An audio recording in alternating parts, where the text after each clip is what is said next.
اللہ رب العزت نے جو مال دیا ہے اس مال کو اللہ رب العزت کی راہ میں خرچ کرنا یہ بھی نیکی ہے۔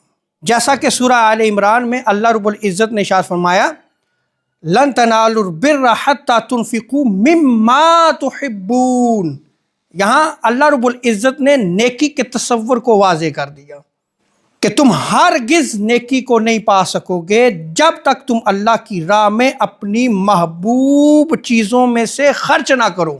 تو اس آیت کریمہ میں غور کریں کہ اللہ کی محبت میں خرچ کرنا، اس کے راستے میں خرچ کرنا یہ بھی نیکی ہے۔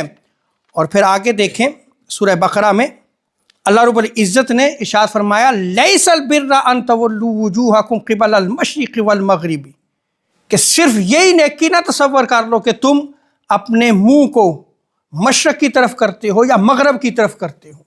مشرق کی طرف کر کے منہ کر کے عبادت کرو یا مغرب کی طرف منہ کر کے عبادت کرتے ہو، صرف یہی نیکی نہیں ہے۔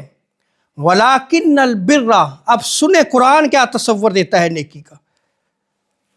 اللہ رب العزت ارشاد فرماتا ہے کہ نیکی یہ ہے من آمن باللہ والیوم الآخر، کہ جو اللہ اور یوم آخرت پر ایمان لاتا ہے یہ نیکی ہے۔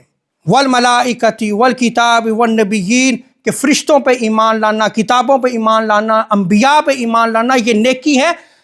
وآت المال علی حبہ ذوی القربہ، عبادات کا ذکر نہیں کیا بلکہ کیا ارشاد فرمایا کہ یہ ایمان مکمل کرنے کے بعد تم اللہ کی محبت میں مال خرچ کرو جو تمہارے قریبی رشتہ دار ہیں، یہ نیکی ہے۔ والیتامی، اور جو یتیم ہیں ان کی مدد کرو، ان پہ خرچ کرو، یہ نیکی ہے۔ والمساکین، اور جو مساکین ہیں غریب ہیں ان کی مدد کرو، یہ نیکی ہے۔ وابن السبیل، اور جو مسافر ہیں اور جو اللہ کے راستے میں نکلنے والے ہیں ان پہ خرچ کرو۔ وسائلین، اور سائلوں پر خرچ کرو۔ وفی الرقاب، اور جو غلام ہیں ان کو آزاد کرنے کے لیے خرچ کرو، یہ نیکی ہے۔ اور اس کے بعد نماز کو ادا کرنا جو ہے وہ اس کا بیان کیا گیا، اس کی عبادت کا ذکر کیا گیا۔ تو یہاں بھی نیکی کے تصور کو دیکھیں تو اللہ رب العزت کی راہ میں خرچ کرنا یہ بھی نیکی ہے۔